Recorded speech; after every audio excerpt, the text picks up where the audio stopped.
This isn't about, I don't have the time to do all of the outreach work. You are absolutely shaping the talent pipeline that's going to come into your business right from year 7 all the way through. Show them what is needed. Get visibility for your company so they've heard of you, because they won't have heard of your other 40 competitors if you're the only one going into those schools. So recognize that this is part of a mutually beneficial relationship. It is not you giving something away. If 98% of our employers are SMEs, 98% of our work experience programs should be in SMEs.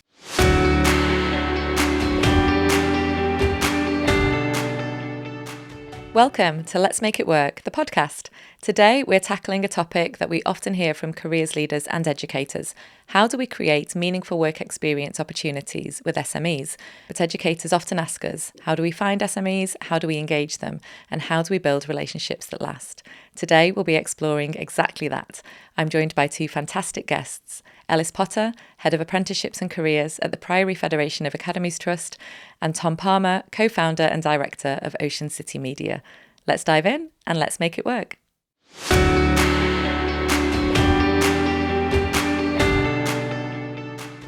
So thank you both for joining us on this episode. Really great to have you both here.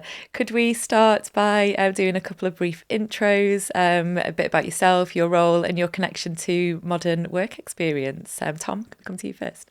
Yeah, thank you. I'm Tom Palmer. I co-founded Ocean City Media, which is a video and media marketing agency. Modern work experience, we got engaged with schools quite early on. So we run lots of in-place placements at the company, but we also go into schools and run workshops and mentoring schemes and all sorts to try and get people involved. Fantastic. Looking forward to finding out more about your business and also your background and how you kind of built the business as well. That would be great to explore. Ellis. Yeah, thank you. I'm Ellis Potter. I'm Head of Apprenticeships and Careers at the Priory Federation of Academies Trust. I have a bit of a dual role at the Trust, so I oversee our apprenticeships provider. So we deliver apprenticeships training and I lead on that. But I also oversee our career strategy across Trust, so from primary through to secondary, all the way through to our adults. And that's really where my modern work experience involvement sits. I oversee our work experience strategy, oversee our approaches to work experience, and have also been involved in the pilots for Equalex over the last 2 years, so testing and piloting approaches to modern work experience in our secondary schools.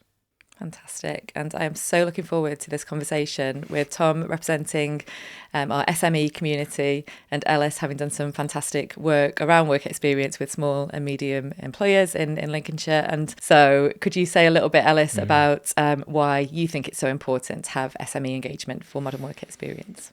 Yeah, of course. And I think you've hit the nail on the head, Sian, in terms of the national picture of labour markets. I think we're not unique in Lincolnshire. I think so many local labour markets are built on SMEs.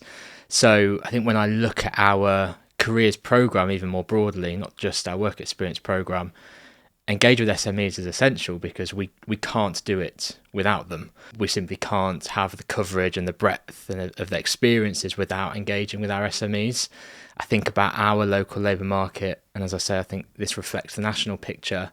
There are so many sectors where only SMEs are really representing those areas. So I think about students who want careers in mechanical and motor engineering or hair and beauty, or for us in Lincolnshire, cyber and defence, and the list is endless. We have to engage with SMEs in order to provide that exposure and those experiences.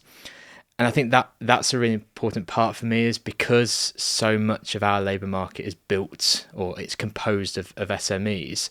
We know so many of our students are going to go and work for SMEs. So if we are truly preparing our young people for their careers and their next steps, it's a fair assumption that so many of them will build careers within our SME community.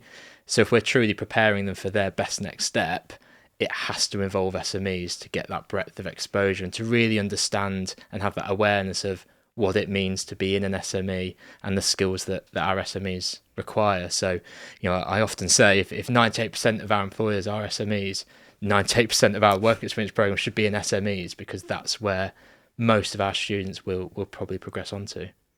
Definitely. And so excited as well for young people, isn't it, to have a glimpse behind the door of what happens in small and micro businesses in the local area, to think I've got a good chance of ending up working here.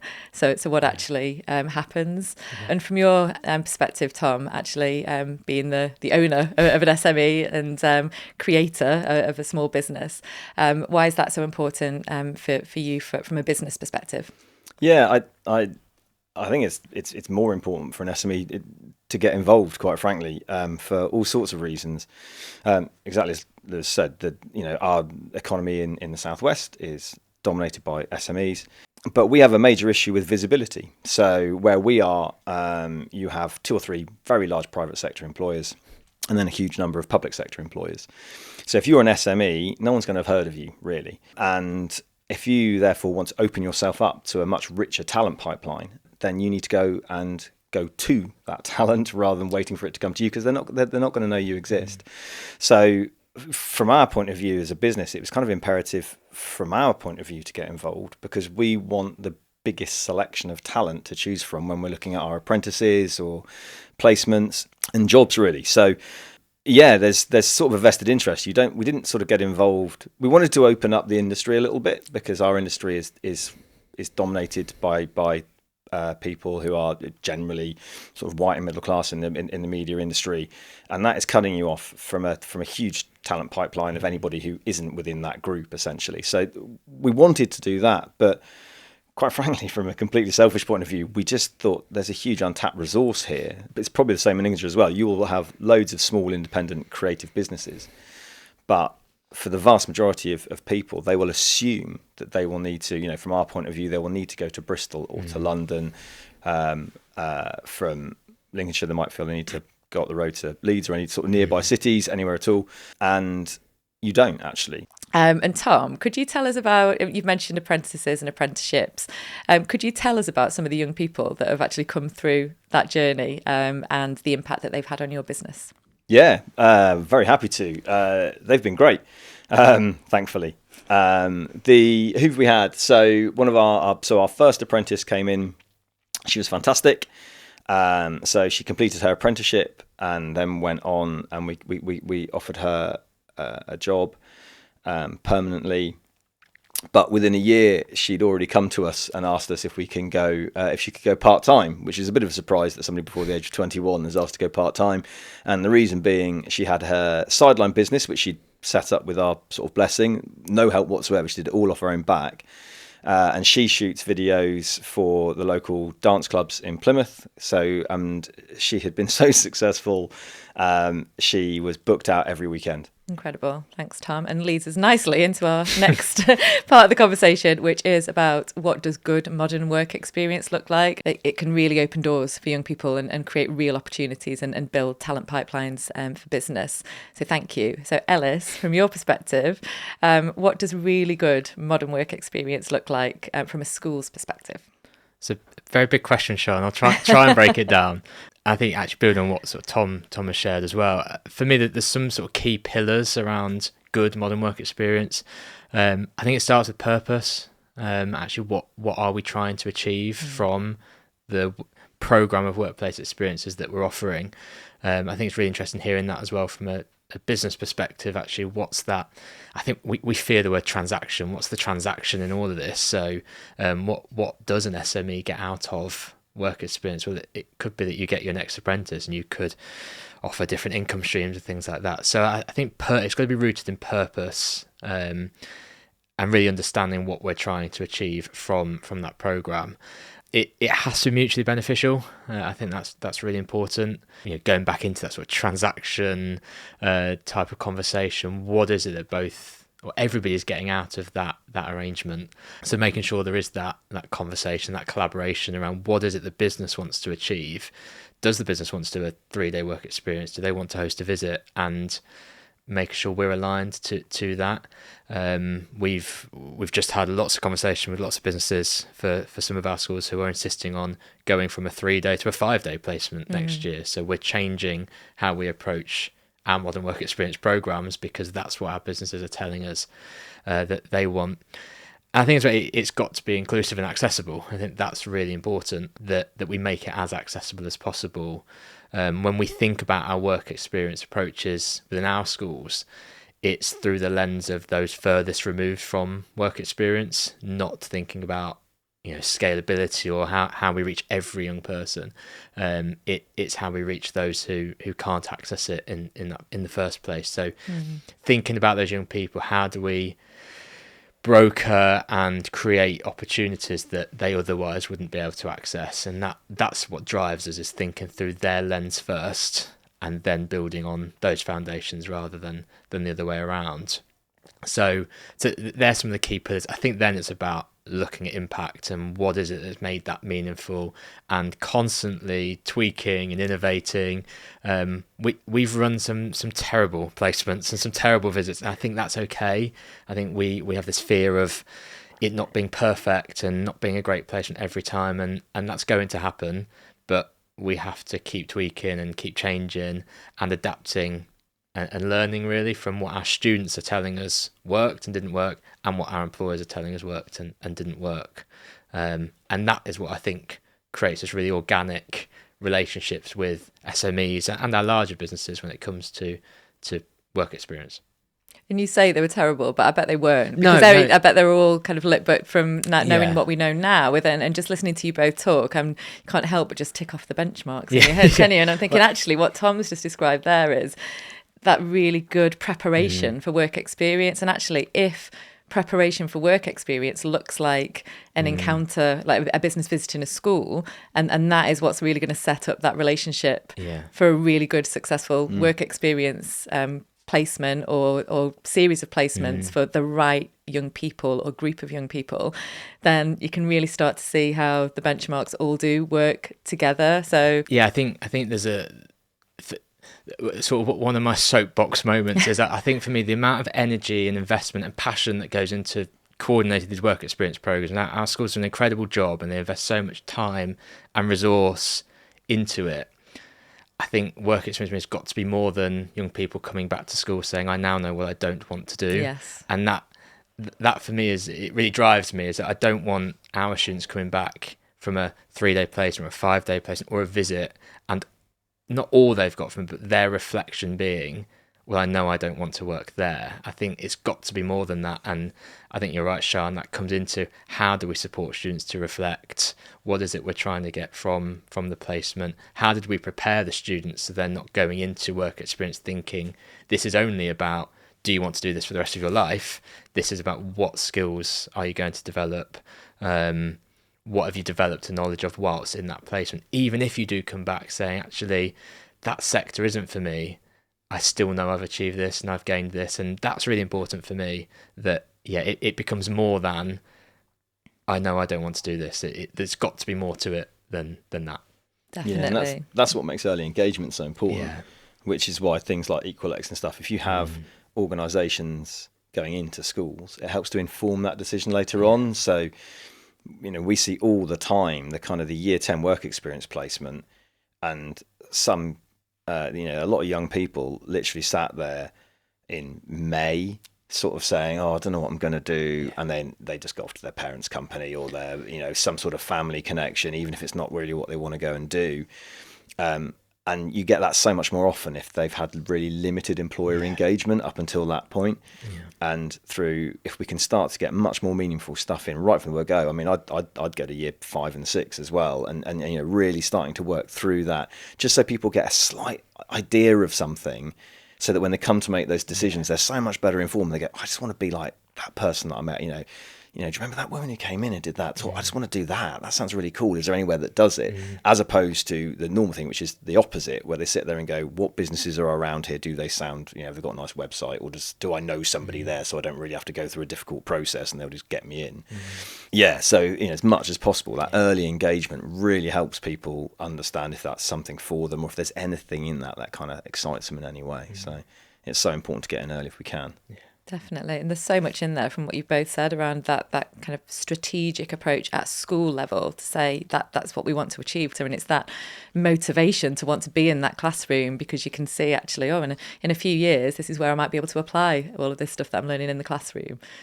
Yeah, absolutely. And it's almost a gentle sort of challenge to schools, actually, which, I know they're under huge pressure around kind of exam grades and everything else. But if you're not able to invest that time and support your careers teams to do that and to show where this stuff's going, from a sort of a society point of view, from the country point of view, from an employer point of view, what's the point?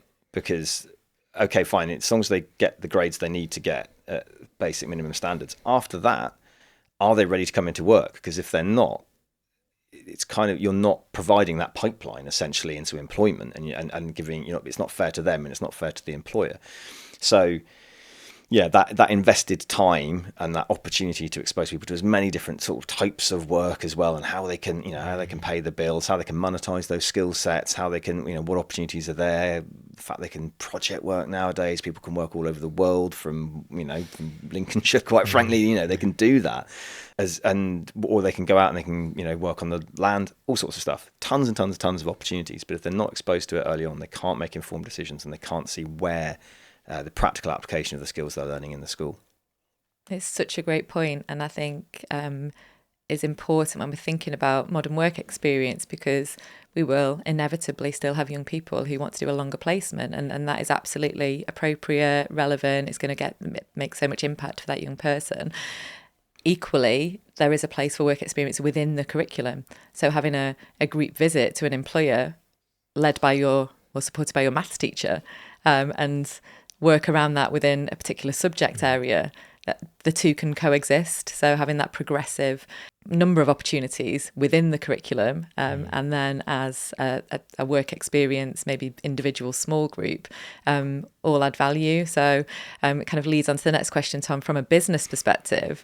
What do you think really great modern work experience looks like? And you've both already touched on some of the potential mistakes or like less successful placements that you've experienced along the years. So yeah, I suppose a double question. What does a really great modern work experience look like? And are there any learnings along the way? Yeah, there's constant learnings, I would say. So which is for us, for schools and how they run it. So some of the things that let's start with some of the challenges and then go on to things that work really, really well. Careers fairs are not meaningful school employer engagement. Just going to say that doesn't work. We found as a micro business, groups doesn't work. Through completely anecdotally, through my own children's experience, sometimes groups work when you're going to big businesses. I can see the effect of that, and I can see that being really positive. For a micro business, this is purely our own experience, but that doesn't work as well. You get all of the kind of social anxiety that you get in school replicated in your office, and they sort of club together, and the dominant personality is the one who sort of gets engaged, and everybody else follows the dominant personality. And you get that even with a group of three, or as few as 3 or 4. So we try to limit it to one person per week, and sometimes we'll double up if we're just completely oversubscribed. But where possible, one person. It's better to have one person for 2 or 3 days and then one person for 2 or 3 days than it is to have a group of people for a week. We would never have known that before. That's just purely just from a bit of experience. So yeah, those sorts of things. The 2 weeks in July. Stop doing that, everybody. That's madness. If you want to engage SMEs, how on earth can you expect SMEs to then do all of their work experience placements for 2 weeks out of a calendar year? We are looking at year 10, year 12. I can sense hate mail coming in from head teachers, but there is flexibility in those calendars compared to other year groups, certainly compared to year 11, year 13. Use that to give some flexibility to your SMEs, and then you open up so many more opportunities for your pupils. So yeah, our 2 weeks in July gets booked out almost a year in advance now. So, and if we're only going to run 1 or 2 people a week, we would only do 1 or 2 work experiences a year if everybody stuck to it. We're very fortunate where we are. I'm part of a network of enterprise advisors. They work tirelessly within their schools, and they can normally negotiate to have pupils released at different times. And we had one exactly like that last week. They were released purely because of the relationship that we have with the school. So they were allowed out outside of that 2-week period. And she had a fantastic time. The things that do work, flexibility. But one thing, and on the careers fairs, and I'll just very quickly say this because I'm waffling on a bit, but a school in Plymouth completely turned it on its head, and they got us to.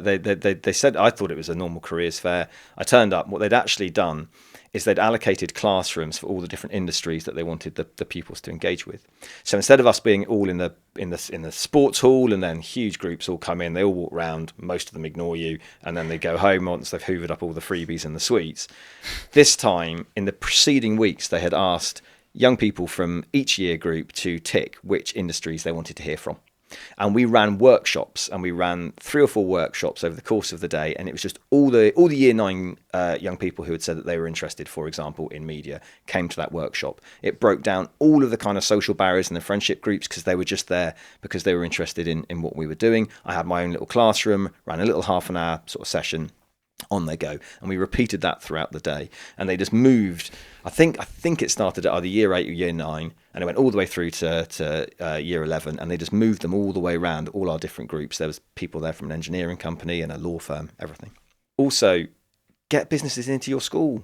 Get them into your school. Make it a place where schools are pretty impenetrable because of the security, and it's quite a challenge sometimes getting into a school. You've got to try and find ways to open that up. I'm not suggesting you drop all the security, but so run some breakfasts, run some business breakfasts, run some sort of coffees and stuff, because you can invite some of the pupils in as well, so they get to know. I mean, networking's awful for anyone who has to go and do it. So come and learn about it. Come and learn sort of approaching strangers and having all this weird small talk and stuff, and that's how we actually have to try and make a living. And great tips for building really strong relationships that can lead to really great work experience. It's pretty much a full day in a school, but that experience that you had is just really lovely to hear, that actually it felt like a really good use of your time, just from doing things in a slightly different Absolutely. way.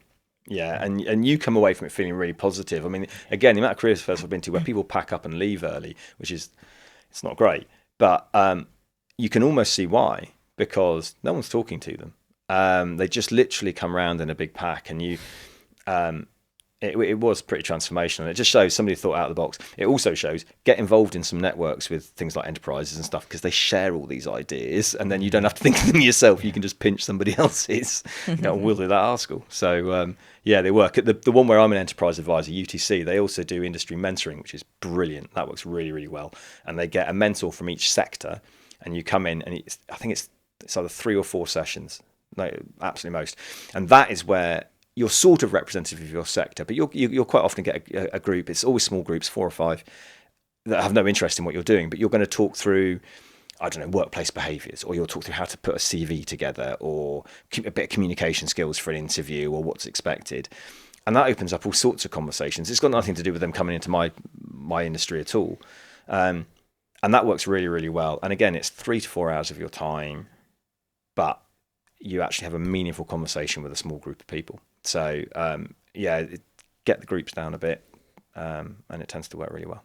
And doing things in that logical, sequenced way. And to your point, Ellis, having that shared purpose. So if young people and employers and the school team know that the purpose is of a particular event to find out about a range of sectors, for example, great. Everybody's going into it with the same vision and knows that actually this might not be what I thought I wanted to do, but actually I'm going to be open-minded and speak to lots of people.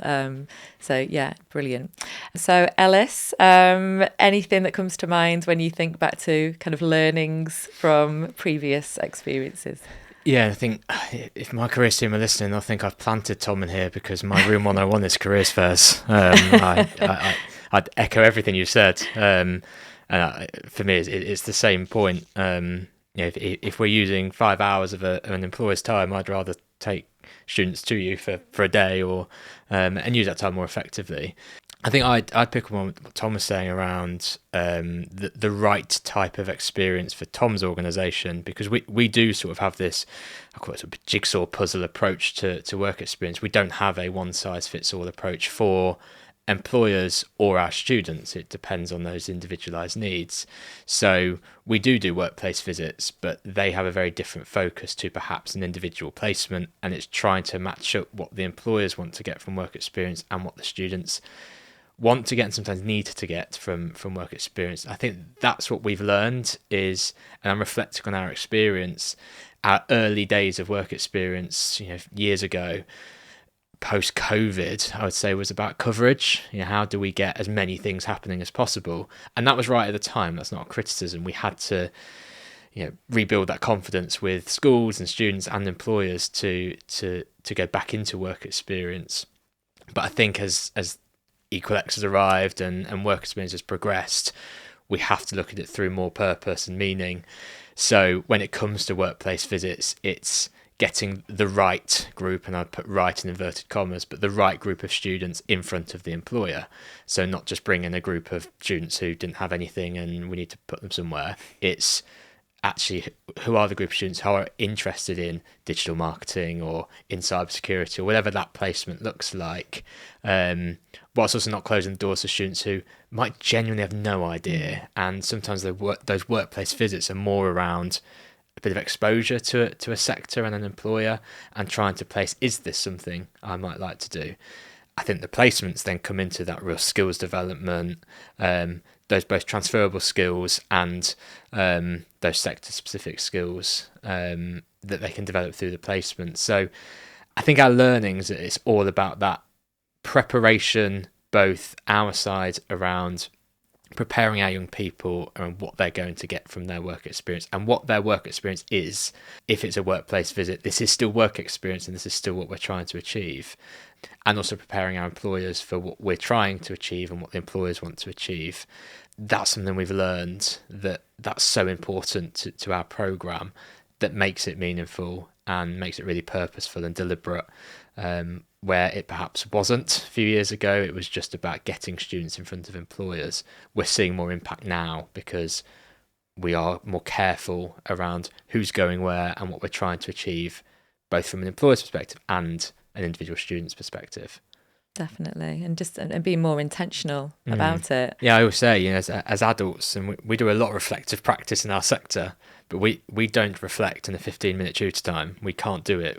If we can't do it, we can't expect our students to do it. And if you're rooting it in that really intentional, purposeful outcomes at the start, that reflection becomes easier for students because they're thinking about the learning outcomes when they're reflecting as well. So we're not just asking them to, what did you think about your work experience? Quick conversation and move on. Actually, we're asking them to think about, well, what skills did you gain? What did you learn? Did you do problem solving? Did you work as a team? What communication skills did you develop? So thinking about it differently through that reflective piece. Yeah, which subjects does it link back to?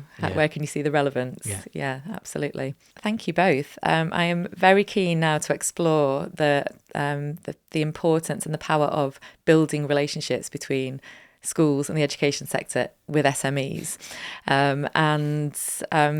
We've spoke on previous episodes about scale and how do we actually achieve what we want to achieve with modern work experience.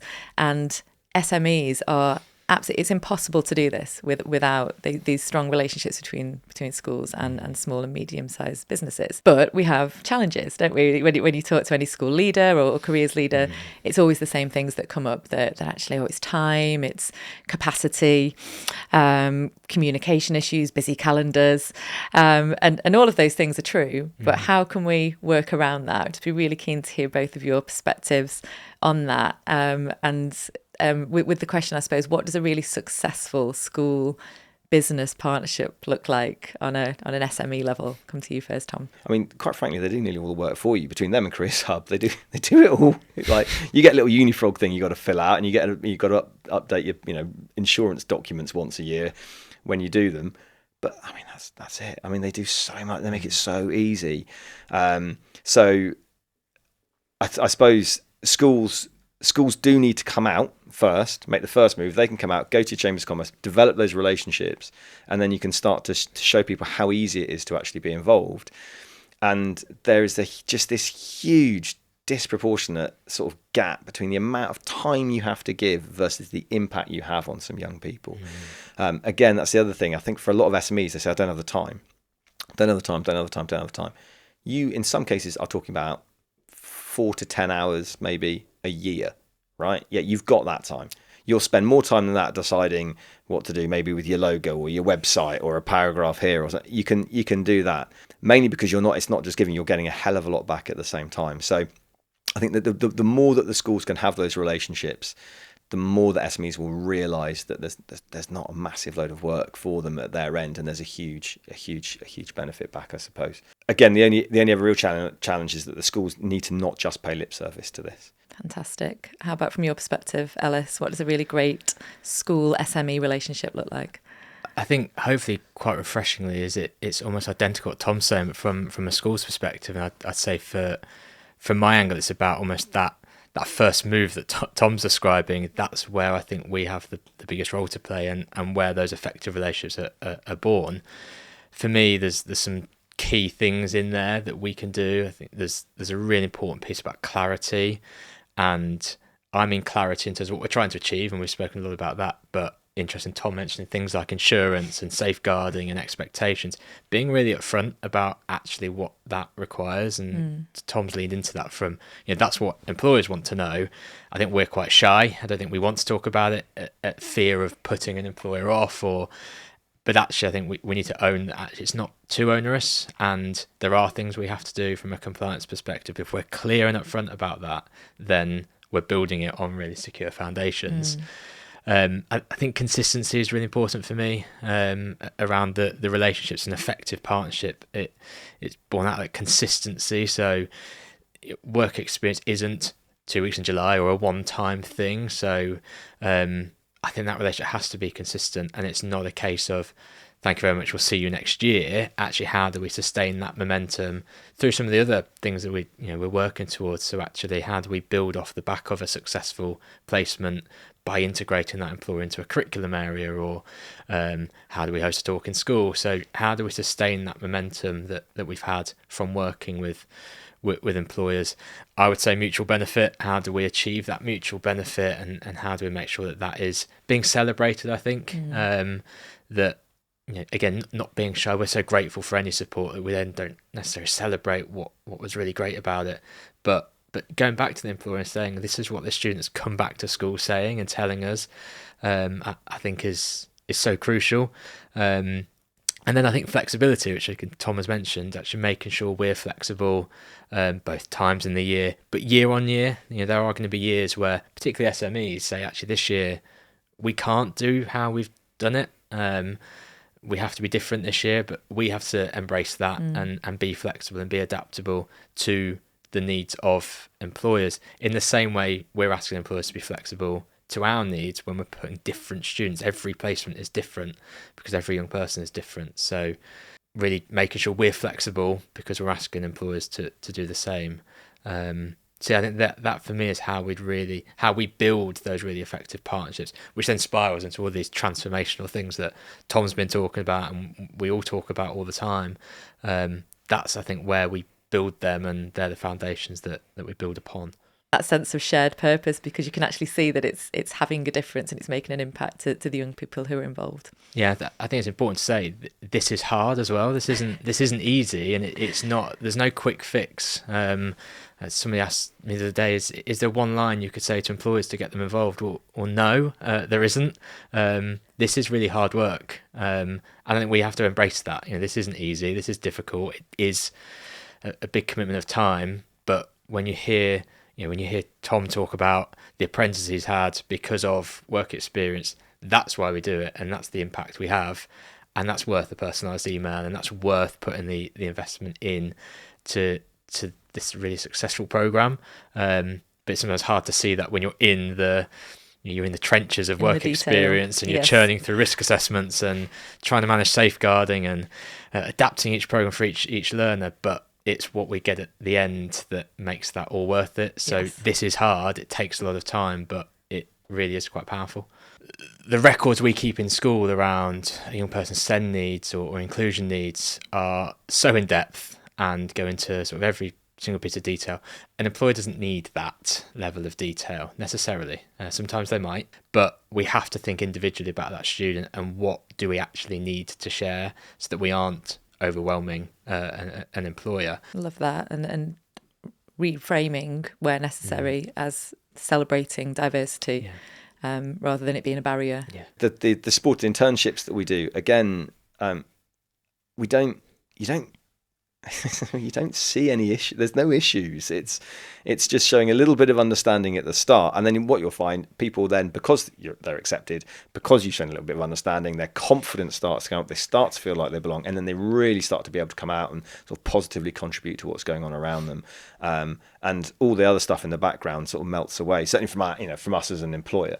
Yeah, I think there again, if you look at that first thing that says additional needs, panic and ignore it, you're just cutting yourself off from a pipeline of people. And we're the experts in those young people. So actually us being able to really, we're there throughout the placement, I suppose. So it's not a case of we drop a young person off on the Monday and we come and collect them on Friday.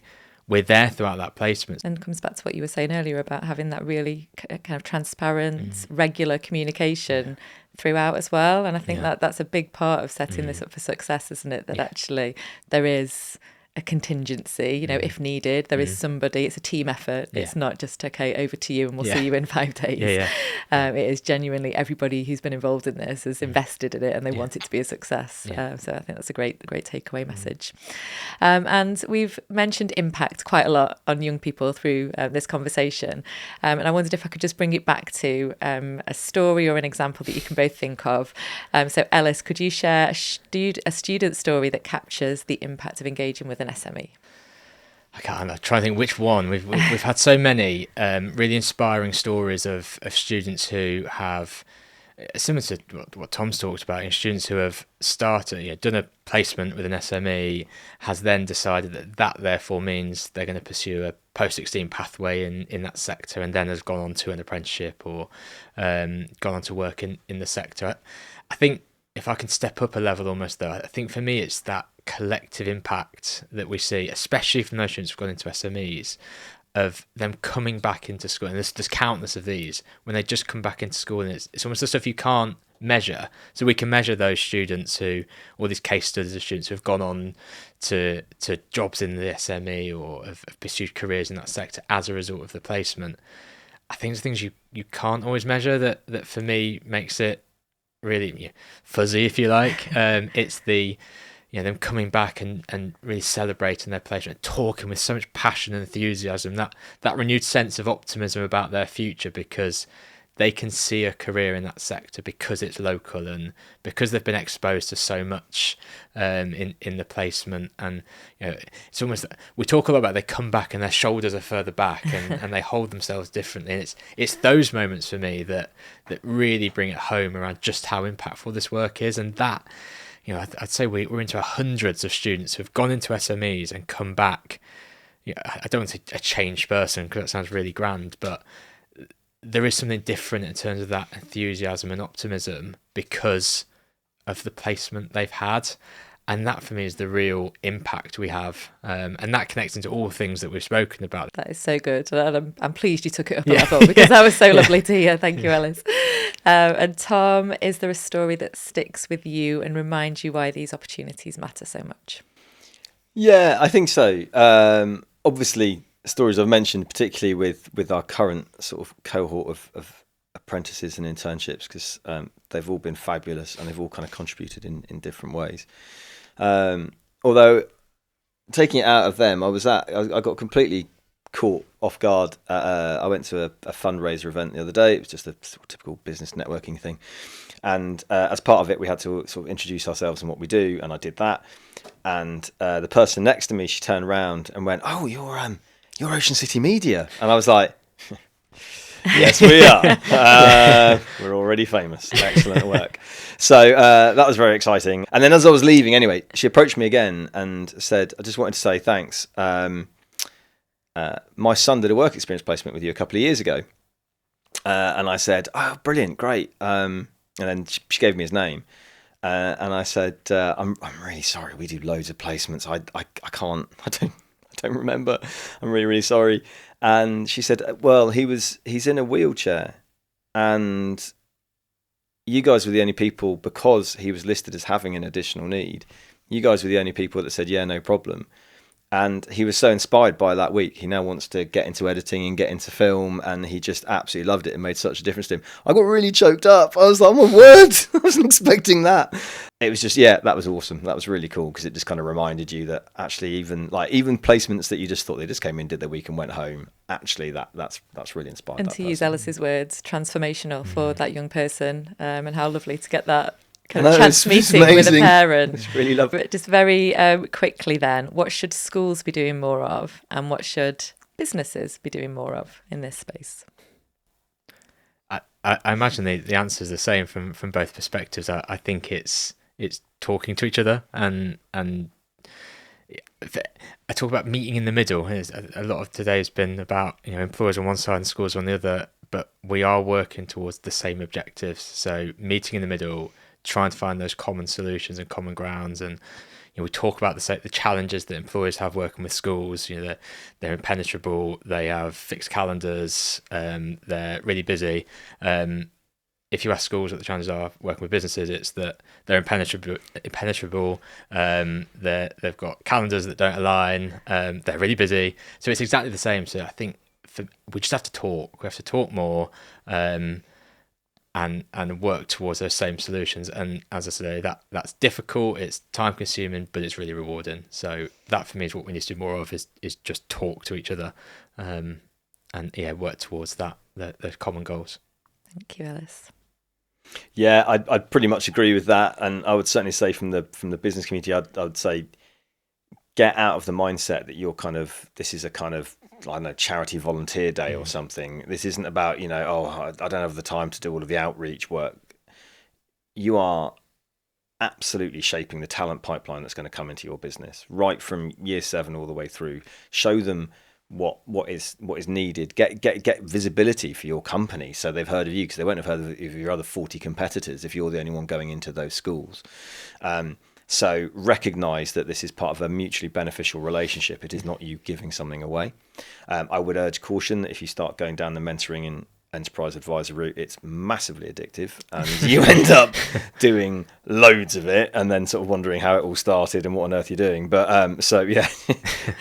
careful with that one. It is you do get suddenly, because the rewarding side of it is ridiculous, and I know it's all massively cliched, but it's so inspiring. So that is really cool. But you don't have to do any of that. If you just purely looked at it as going in and doing a few sessions in a school, a couple of master classes, this is sort of what we look for in it as a business. These are the skills we're after, so they can apply it to the lessons they're learning, that sort of stuff. It's brilliant. It massively helps you, and you will not make a bigger decision as an SME as to who you're going to recruit. So don't do that decision blind. Start working with that talent pipeline as soon as you possibly can. Thanks, Tom. I've loved talking to you both today. Thank you very much. That's been brilliant. Last question. We ask this question to every guest, which is, what would your version, your dream modern work experience be if you were to go and experience work experience tomorrow? After today, can I say going to work for Tom? I think it was great to go down to Plymouth and do a placement with Tom. I re-listened to the episode, the whole school approach to modern work experience, and Ryan made a comment about not being cliched and saying Newcastle United. So I was going to say I'd love a placement at Arsenal, but I don't want to confirm that I'm a walking cliche. So I think for me, there's something I've always wanted to do, and this gives me an opportunity to talk about it. I'd love to spend a week in the shoes of my friends from university, my family, doing their jobs, because they spend so much time there. And I know what most of them do. I don't know what some of them do. And I've got no idea what that actually entails. So what are the challenges they face day to day? What do they enjoy? What are their colleagues like? I'd love to experience that for a week, and them to experience my job for a week. And unfortunately, none of them work for Arsenal, so I've got to work on that one, so I don't get the benefit of both. But I'd love to do that. I'd love to go and do loads of different placements with my friends and my family, see what they actually do for most of their week, because I've got no idea at all. That would be such an interesting activity, wouldn't it? Mapping out what your friends and family actually do, and then deciding which bits feels of like that of interest. Feels like an E4 show, I think, at some point, I imagine. Yeah. Brilliant. Thanks, Ellis. How about you, Tom? Yeah, I suppose thinking about it, so the first thoughts that come to mind are sort of adventuring type things. I love all the outdoor stuff anyway, so going off with some ridiculously overpriced premium mountaineering brand and mucking about in the Alps would be quite cool. But then actually I thought, what would really excite me? And I'm on a similar sporting theme. I love my American sport. I watch most of them, and I watch a lot of American football. And I thought, actually, what would be really cool would be to do a placement for whoever the event management group is that organises the Super Bowl, purely because it is so ludicrously over the top and absolutely monstrous. And just to be part of that team, from how all that starts, all the way through to this, completely mad, sort of totally over the top thing at the end, would be amazing to be sort of part of that. See how they build and organise something of that scale. But then also, like, obviously, because if you're part of the team, you get your tickets to go and sit, and you could experience it from the inside and see what it's like for the team that actually has to run it all the different things that they do, managing the show, booking the artists, all that sort of stuff. So as a sort of purist, a lot of that stuff really annoys me when I watch it, but I would love to be part of it to see it all happen, because I don't think there's a thing on planet Earth, maybe the Olympics, but that has that sort of just theatre, I suppose, around it, and just see how on earth they do all of that. That would be really, really cool to be part of it. So yeah, probably that. Great answers. Thank you both. Thank you so much for your time today. Thank you. Thank you very much.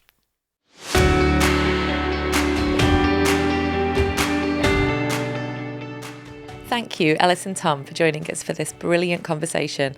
It has been so great to hear from them both about the critical role of SMEs in delivering engaging workplace experiences for all young people.